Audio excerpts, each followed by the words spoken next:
పంట మార్కెట్లో తక్కువగా ఉన్నప్పుడు నష్టపోతారు రైతులు అనుకున్నప్పుడు ఆ మద్దతు ధర ఏదైతే పెట్టడం జరిగిందో కరెక్ట్గా వాళ్ళకు ఆ మద్దతు ధరలో ఆ టయానికి వాళ్ళకు ఆ కొనుగోలు చేసే కార్యక్రమం. ఎందుకంటే రైతు భరోసా కేంద్రాలు ప్రతి 2000 జనాభాకు ఒక రైతు భరోసా కేంద్రం ఉన్నది కాబట్టి సో దాన్ని చుట్టూ ఉన్న ప్రాంతంలో జరిగే అన్ని కార్యక్రమాలు అక్కడే చేస్తారు కాబట్టి సో అక్కడ కొనుగోలు చేసే కార్యక్రమం జరుగుతూ ఉండేది అన్నమాట. సో అటువంటిది ఈరోజు పంటే ఖరీఫ్ నష్టం వచ్చింది, తర్వాత ఇప్పుడు రబీ కూడా నష్టపోయే దశకు రావడం జరుగుతోంది.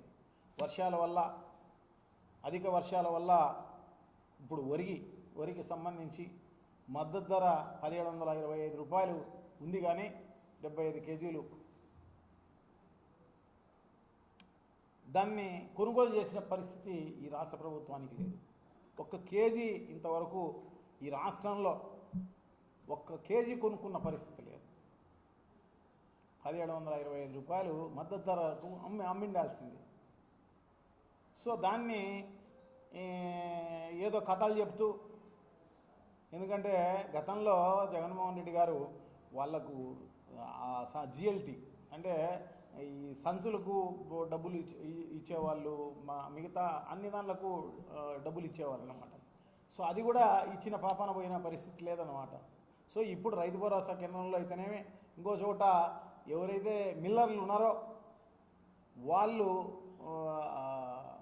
అక్కడ కూర్చొని దానికి సంబంధించి వాళ్ళతో కొనిపించే కార్యక్రమం చేస్తున్నారు.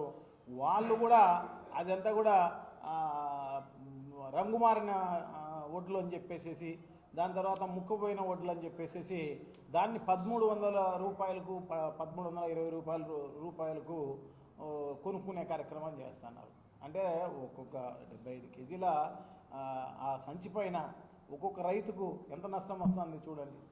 1725 రూపాయలు ఎక్కడ 1300 1325 అంటే దాదాపు ఒక్కొక్క మూట పైన 425 అంటే ఎకరాకు దాదాపు 8000 నుంచి 9000 రూపాయలు రైతుకు నష్టం జరిగే కార్యక్రమం జరుగుతున్నా కూడా ఈ ప్రభుత్వంకు చీమ కుట్టినట్టు కూడా లేదు అన్నమాట.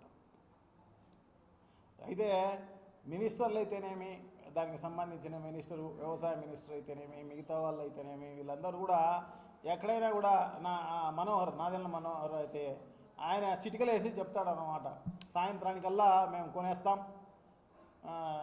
అని చెప్పేసి కథలు చెప్పే కార్యక్రమం చేస్తారు తప్ప ఇంతవరకు 1 కేజీ కొన్న పరిస్థితి లేదన్నమాట. ఎమ్మెల్యేలు అయితేనేమి, మంత్రులు అయితేనేమి అందరూ కూడా కథలు చెప్పేవాళ్ళే తప్ప రైతులను ఆదుకున్న పరిస్థితి లేదు. సో ఇంతవరకు ఏదో వచ్చే రైతు భరోసా పోయింది, రైతులకు సంబంధించి మిగతా రైతులకు జరిగే మేలు కూడా ఏమీ జరగని పరిస్థితి ఉంది. సో తప్పకుండా దీన్ని ప్రభుత్వ దృష్టికి తీసుకుపోయి, ఎందుకంటే ఎన్నో కథలు చెప్పి, ఎన్నో మోసాలు చేసి, ఎన్నో అబద్ధాలు చెప్పి అధికారంలోకి వచ్చిన తెలుగుదేశం పార్టీకి, ఎన్డీఏ కూటమికి తప్పకుండా బుద్ధి చెప్పాల్సిన అవసరం తప్పకుండా ఉంది. సో డెఫినెట్గా దీన్ని ప్రభుత్వ దృష్టికి తీసుకుపోవాలన్న ఉద్దేశంతో రాష్ట్ర వ్యాపితంగా వైఎస్ఆర్ కాంగ్రెస్ పార్టీ ఆందోళన చేపట్టే కార్యక్రమం చేపడుతుందన్నమాట. సో తప్పకుండా దానికి రైతులందరూ కూడా పాల్గొనాలి అని చెప్పేసి మరొకసారి విజ్ఞప్తి చేస్తూ, ఎందుకంటే దున్నపోతు పైన వాన పడినట్టే అన్నమాట ఈ ప్రభుత్వం. సో ఆ రకంగా పనిచేస్తున్న పరిస్థితి. సో డెఫినెట్గా దాన్ని కదిలించాలి అంటే పెద్ద ఎత్తున ఉద్యమాలు చేస్తే కానీ అది కదిలే వ్యవహారం, పలికే వ్యవహారం అసలు ఉన్న పరిస్థితి లేదు.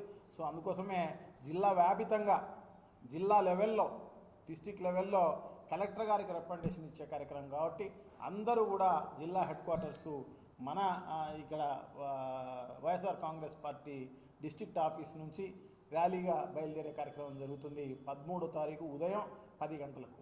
సో తప్పకుండా అందరూ పాల్గొనవలసిందిగా కోరుతూ, ఈ ప్రభుత్వానికి మనం మేలుకోవాల్సిన అవసరం ఉంది. సో దాన్ని అదిలించాల్సిన అవసరం తప్పకుండా ఉంది అని చెప్పేసి తెలియజేసుకుంటూ సెలవు తీసుకుంటాం.